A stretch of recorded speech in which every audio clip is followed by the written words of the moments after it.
할렐루야. 오늘의 말씀의 제목은 무태 드러난 은혜입니다. 네, 한번 따라해 주세요. 무태 드러난 은혜. 무태 드러난 은혜. 네, 말씀 들으시는 가운데 큰 은혜 있으시길 바랍니다. 창세기 1장과 2장은 하나님의 창조 이야기가 담겨 있습니다. 이 말씀은 창조론과 진화론 중 우리가 무엇을 택해야 하는가에 질문을 하고 있는 정도의 글이 아닙니다. 태초에 하나님이 천지를 창조하시니라. 이것은 하나님이 누구이신가에 대한 대답이 되고 하나님이 무엇을 하셨는가 이것을 통하여 우리에게 그분이 도대체 누구이신가를 다시 생각해 볼 수 있게 만드는 그러한 문장이 됩니다. 선포되고 있는 이 말씀이 참입니까? 그분이 정말로 창조주가 맞습니까? 그분이 여러분의 구원자가 맞습니까? 우리가 진정 다른 어떤 것이 아닌 오직 하나님 한 분만을 믿고 의지하고 살아도 될까요? 창세기로 시작하는 성경은 이러한 질문에 응답하고 있습니다. 오늘 이 시간 선포되는 말씀을 통해서 저 멀리 계신 하나님이라 불리는 그분이 아니라 진정으로 지금 나에게 하나님은 누구이신가를 정말 진지하게 고민해보는 시간이 되시기를 바랍니다. 창세기 1장 1절 태초에 하나님이 천지를 창조하시니라 라는 구절은 모든 성경 전체의 첫 문장이 됩니다. 매우 장엄한 선포입니다. 하나님이 우리에게 성경을 주셨는데 그 성경 전체 66권의 첫 절이고 시작의 말씀입니다. 이어지는 2절에는 땅이 혼돈하고 공허하며 흑암이 깊음 위에 있고 하나님의 영은 수면 위에 운행하시니라 라는 말씀이 이어집니다. 창조의 배경입니다. 이 상태였던 것입니다. 땅의 상태입니다. 땅이 혼돈하고 공허하며 흑암이 깊음 위에 있었습니다. 이리도 심오하고 인류 기원의 모든 것을 담고 있는 말씀 가운데 오늘은 깊음이라는 단어를 살펴보려고 합니다. 깊음은 히브리어로 테홈인데 이것은 아주 깊은 물, 심연을 이야기합니다. 반복합니다. 땅의 상태를 설명하고 있습니다. 조금 더 쉽게 제가 공동 번역으로 읽어드리겠습니다. 땅은 아직 모양을 갖추지 않고 아무것도 생기지 않았는데 어둠이 깊은 물 위에 뒤덮여서 있었고 그 물 위에 하나님의 기운이 휘돌고 있었다. 아직 사람이 살 수 있는 상태가 아닙니다. 그 가운데 하나님은 성령으로 그 깊은 물, 깊음에 잠긴 흑암만이 가득한 이 땅의 수면 위를 운행하십니다. 그렇습니다. 하나님은 정말로 이 땅이 창조되기 전부터 계셨습니다. 그 위를 권능을 갖고 운행하셨습니다. 깊음, 이 시면은 예로부터 악의 근원지를 뜻합니다. 그래서 성경의 마지막 책인 요한계시록 21장에서 새하늘과 새 땅에 대한 내용이 나올 때에 또 내가 새 하늘과 새 땅을 보니 처음 하늘과 처음 땅이 없어졌고 바다도 다시 있지 않더라라고 기록한 것입니다. 여러분, 우리가 언젠가 어쩌면 곧 가게 될 그 나라에는 바다도 다시 있지 않습니다. 공포와 두려움의 그 근원이 사라지는 것입니다.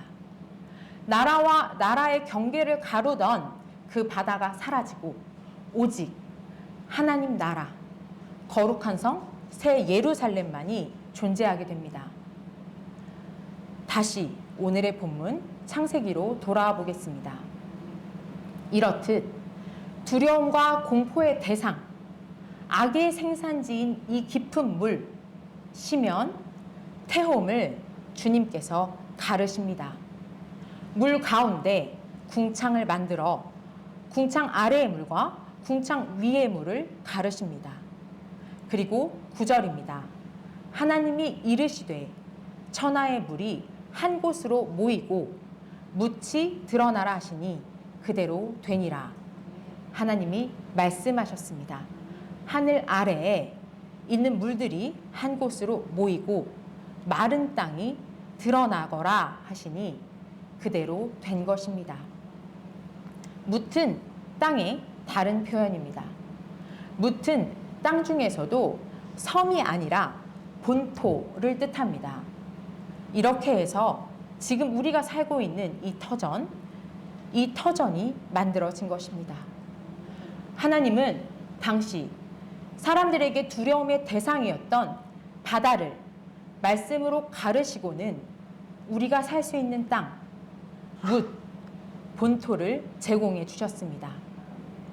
우리를 뒤덮고 있던 우리가 그토록 두려워하던 깊은 물, 태홈, 고통과 두려움과 악의 출처를 거두어내시고 우리의 터전을 만드셨습니다.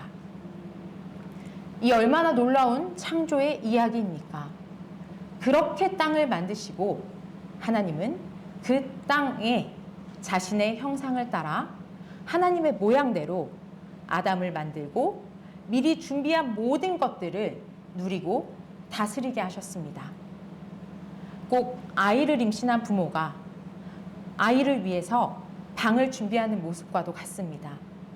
태어나지도 않은 아이의 출산일을 기다리면서 청소도 하고 모빌도 달고 베넷 저고리를 준비하는 부모의 심정, 그렇게 가장 좋은 방, 묻, 땅을 우리를 위해서 준비하신 것입니다. 그런데 여러분도 잘 아시는 것처럼 우리 인간은 곧바로 죄를 저지릅니다. 그리고 하나님으로부터 우리는 분리됩니다. 그때 우리는 또다시 깊음, 시면에 갇힌 것과 같은 상태가 되고 맙니다. 두려웠습니다. 벌거벗음이 창피했습니다. 그래서 숨었습니다. 깊은 바다에 갇혀버린 것 같은 우리 위에 하나님의 영은 또다시 거니시면서 우리를 불러주십니다. 그리고 주님은 우리에게 가죽 옷을 지어 입혀주셨습니다. 우리는 그 은혜를 잊지 않으려 했습니다. 그러나 우리는 또다시 죄악 가운데 빠졌습니다. 좀 이야기가 흘러가 보겠습니다. 노아의 시대입니다. 하나님은 사람의 죄악이 세상에 가득함과 그의 마음으로 생각하는 모든 계획이 항상 악할 뿐임을 보시고는 창세기 7장 11절, 12절 읽어드리겠습니다. 노아가 600세 되던 해 둘째 달 곧 그 달 11의 날이라. 그날에 큰 기품의 샘들이 터지며 하늘의 창문들이 열려 40주야를 비가 땅에 쏟아졌더라. 여러분, 7장 11절 말씀입니다. 기품의 샘들이 터졌습니다. 여기에 나온 기품이 바로 창세기 1장 2절에 나왔던 태홈, 그 기품과 동의어입니다. 큰 기품, 이로 인해서 인간은 또다시 두려움과 공포 가운데 휩싸였습니다. 죽음의 공포입니다. 세상을 멸망시키는 것 같은 이 기품, 태홈은 8장 2절에서 다시 등장합니다. 8장 2절 한번 찾아보실까요?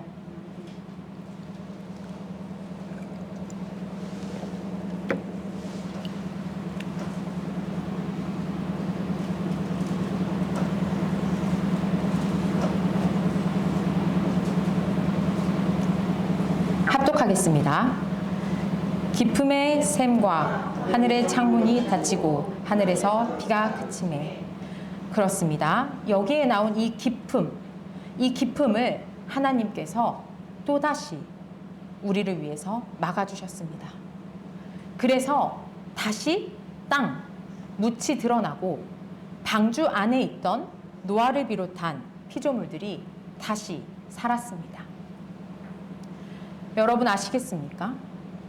우리는 이 기품 안에 갇혀버려서 두려움과 공포로 죽었어야 합니다. 그런데 주님은 또다시 묻을 드러내시고 우리를 살리십니다. 이 역사는 여기서 끝나지 않습니다. 여러분은 출애굽의 사건을 기억하실 것입니다. 노예된 이스라엘 백성들이 출애굽하던 장면을 기억해 보십시오. 그들은 또다시 큰 물, 홍해 앞에 섰습니다.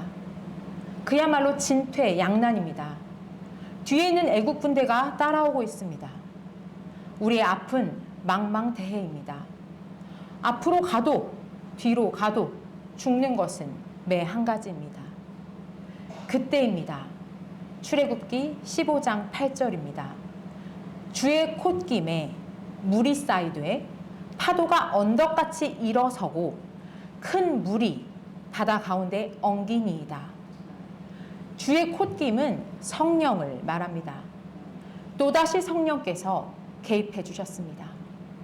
물이 쌓입니다. 큰 물이 바다 가운데 엉깁니다.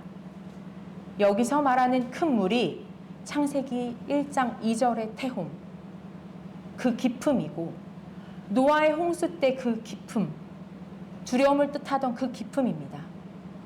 성령께서 또 이 깊은 바다를 통제하십니다. 우리의 두려움이 성령으로 말미암아 사라집니다. 물이 쌓입니다.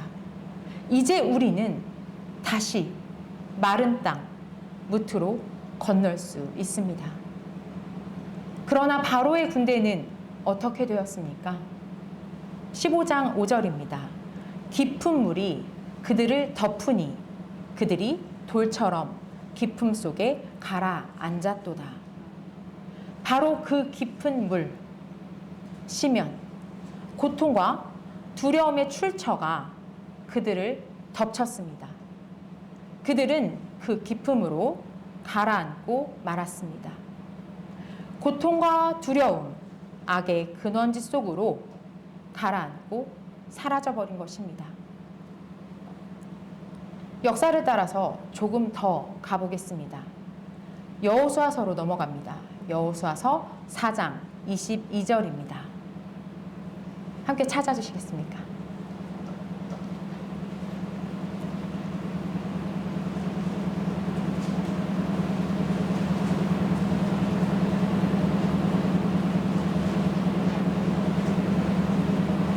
합독하겠습니다. 당신들은 자손에게 이렇게 알려주십시오. 이스라엘 백성이 이 요단강을 마른 땅으로 건넜다. 무슨 상황인지 아실 것입니다. 그들은 가나안 땅의 입성을 앞두고 요단강을 건너야 했습니다. 여러분, 다시 강입니다. 물입니다. 강을 건너는데 마른 땅을 건넌다는 게 말이 됩니까? 그런데 흐르던 물이 그쳤습니다. 흘러가는 물이 온전히 끊어진 것입니다. 그래서 이스라엘 백성들은 다시금 마른 땅을 건너갔습니다. 자, 사랑하는 성도 여러분, 공통점을 아시겠습니까? 창세기가 성경이 왜 존재에 대한 답을 주는 책인지 이해하시겠습니까? 하나님이 누구신지 아시겠습니까? 창조가 우리와, 아니 나와 무슨 상관이 있는지 깨달으셨습니까? 오늘 저의 설교도 결국 단편적이고 제한적인 속성만을 전달할 수밖에 없습니다. 그러나 여러분, 이 하나님의 창조 기사는 전적으로 우리를 향한 것이었습니다. 바로 나 한 사람을 위한 것입니다. 땅이 깊음, 태홈, 그 시면에 갇혀 있는 그때에도 여호와의 영, 성령은 운행 중이셨습니다. 그리고 하나님은 우리를 위해서 그 깊음, 시면, 고통을 가르시고 무틀 내셨습니다. 모든 것을 정말 완벽히 준비하시고 보시기 좋은 상태에서 우리를 만드셨습니다. 우리를 그곳에 두셨습니다. 두시기만 하신 것이 아닙니다. 그 뭇에서 하나님의 대리자로 살아가게 하셨습니다. 하나님과 완벽하게, 정말이지 완전하게 교제하며 살 수 있게 하셨습니다. 제가, 그리고 여러분이 그런 존재이십니다. 이것은 은혜입니다. 그런데 우리는 이 은혜를 배신했습니다. 죄를 지었습니다. 교만해져서 불순종했습니다. 허락된 많은 것들을 보지 못하고 금지된 하나에 우리들의 눈이 멀었습니다. 선하신 하나님 말씀이 아닌 뱀의 꼬임에 넘어가 버렸습니다. 그리고 하나님을 떠나 우리는 숨어버렸습니다. 두려움의 깊음에, 그 태홈에 또다시 갇혀버리고 만 것입니다. 바로 이것이 우리의 존재이고 우리의 실존입니다. 그러나 그때도 선하신 하나님은 우리의 깊음 위에 운행하셨습니다. 그리고 우리의 이름 아다마를 부르시고 우리를 만나주셨습니다. 우리를 구원해 주신 것입니다. 정말 은혜입니다. 아까 말씀드렸던 것처럼 그러나 이야기는 여기서 끝나지 않습니다. 시간이 흐르고 우리 인간은 또 이 은혜를 잊었습니다. 하나님이 깊음, 어둠, 고통, 악의 그 모든 근원을 거두어낸 그 땅을 은혜가 아닌 죄악으로 가득 채웠습니다. 사람의 죄악이 세상에 가득했습니다. 정말 이제 한 사람, 그저 아담의 문제가 아님이 확실합니다. 죽음만이 답인 것 같습니다.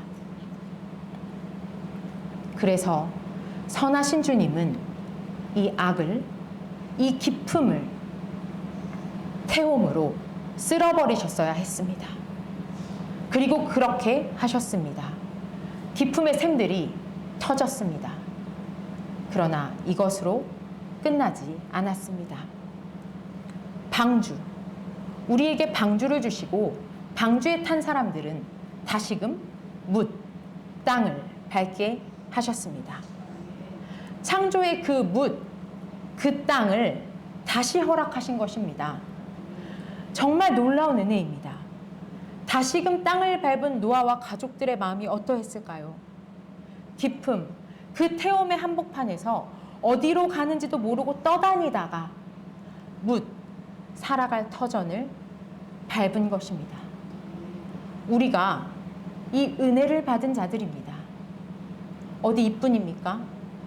우리는 애굽에서 종살이하던 바로의 노예로 세상의 권위와 속박에 갇혀 지내던 자들입니다. 애굽 땅에서 노예된 우리를 하나님께서 구출해내셨습니다. 말 그대로 구원입니다. 종살이에서 벗어나 하나님의 백성으로 살아갈 수 있도록 우리를 부르셨습니다.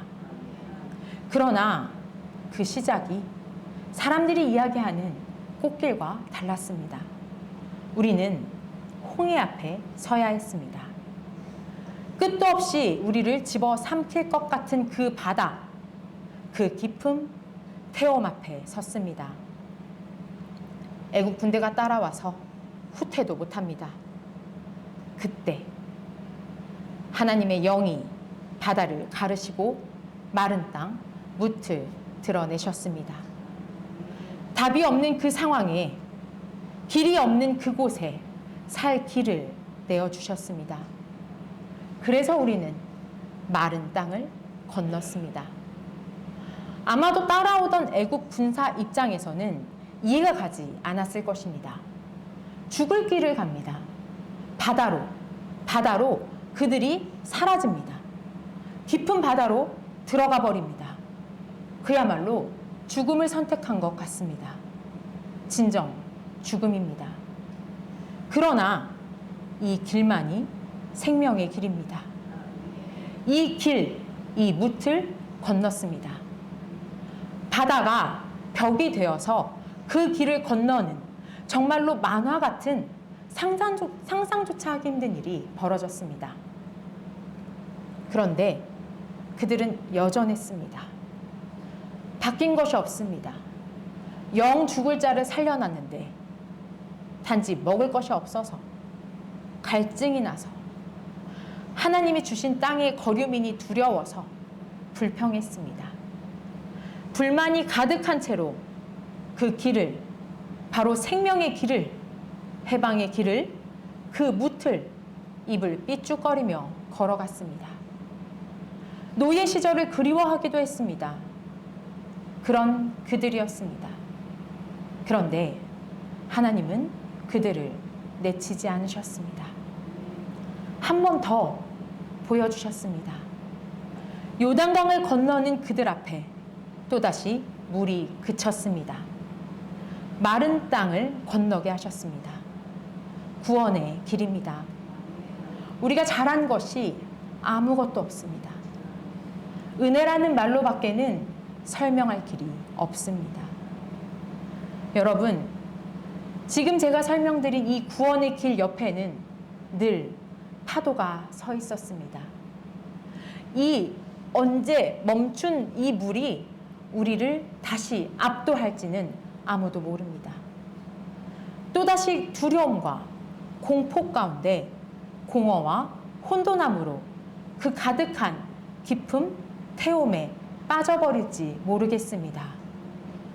그러나 그때 내 옆에 서 있는 파도가 눈에 들어올 때 그때 여호와의 영을 기억하십시오. 그분이 우리를 위해서 모든 것을 이미 준비하셨습니다. 창조 때도 그랬고 홍수 때도 그랬습니다. 출애굽을 할 때도 그랬고 가나안 땅에 입성할 때도 그랬습니다. 이것뿐입니까? 신약 성경으로 넘어가 보겠습니다.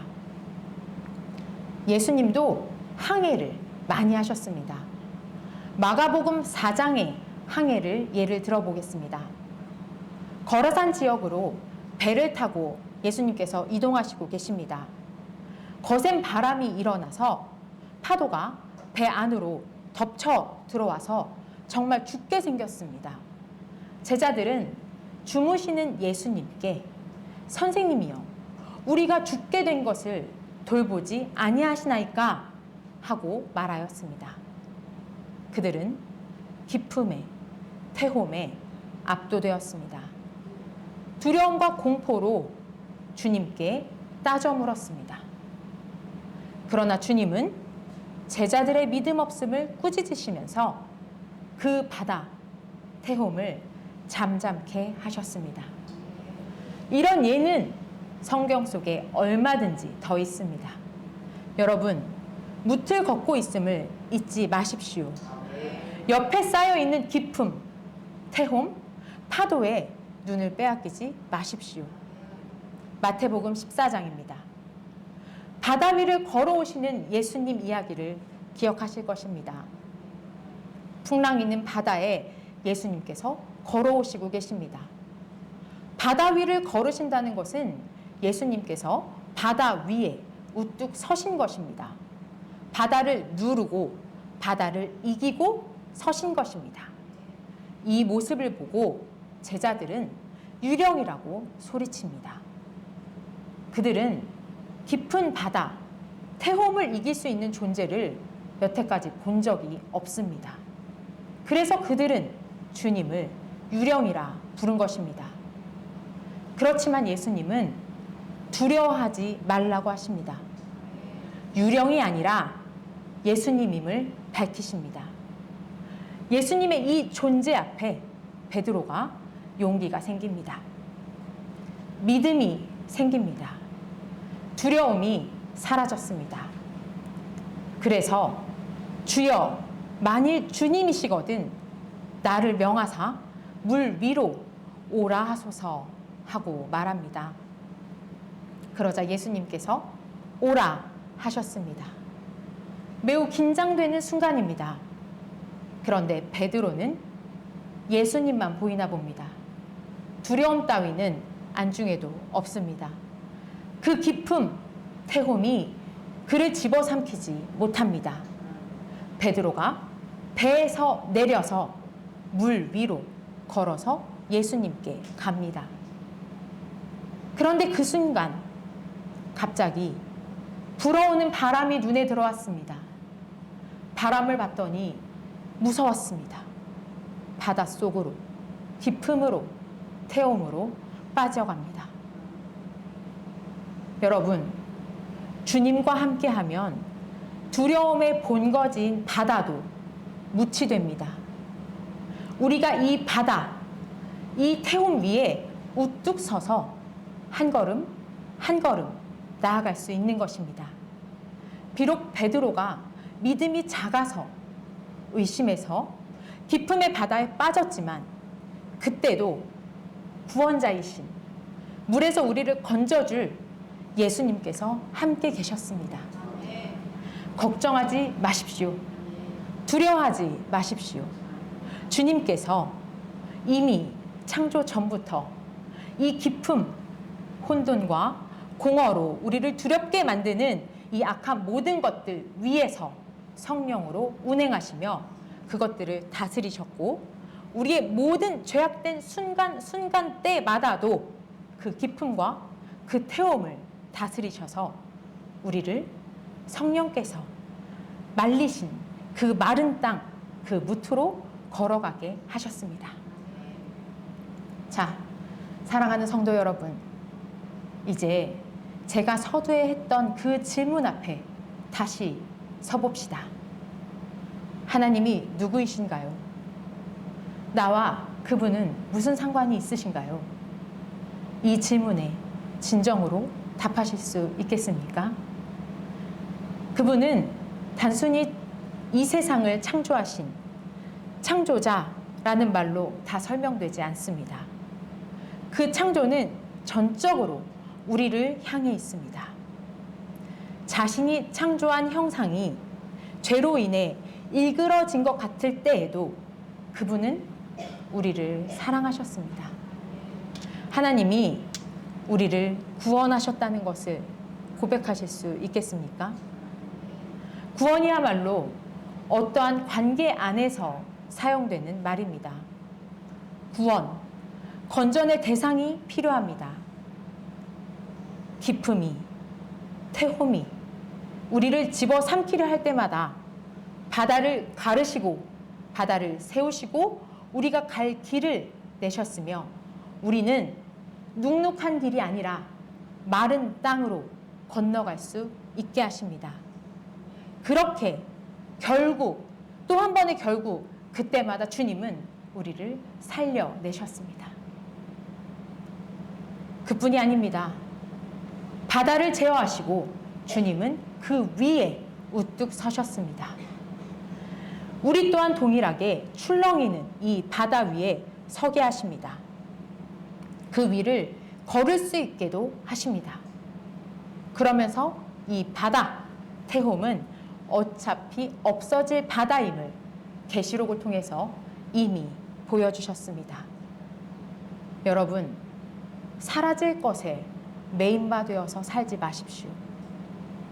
공허하고 혼돈하고 두렵고 공포스러운 이 모든 것들이 우리를 집어삼킬 것처럼 다가오지만 이것들에 압도되지 마십시오. 하나님이 어떤 분인지 아시겠습니까? 여러분은 이런 하나님께 이런 사랑을 받은 분들입니다. 우리도 베드로처럼 믿음이 작지만 아니 어쩜 아직은 이 배에서 뛰어내려서 몇 걸음 걸을 만한 그 작은 믿음조차 없어서 배에 타고 그저 예수님과 베드로가 지금 뭐 하고 있나 그것을 보고 있는 상황에 처해 있으실지 모르겠습니다. 그렇다면 배 위에 좀 더 계십시오. 배 위에서 지켜보셔도 괜찮습니다. 우선 오늘 말씀을 들으시고 성경을 통해서 이 광경을 다 본 여러분, 이 고백만 하십시오. 마태복음 14장 33절입니다. 찾아주십시오.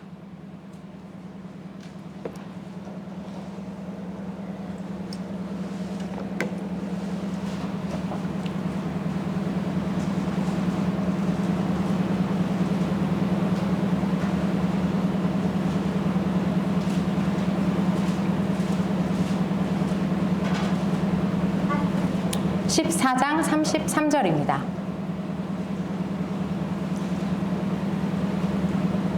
합독하겠습니다. 배에 있는 사람들이 예수께 절하며 이르되 진실로 하나님의 아들이로소이다 하더라.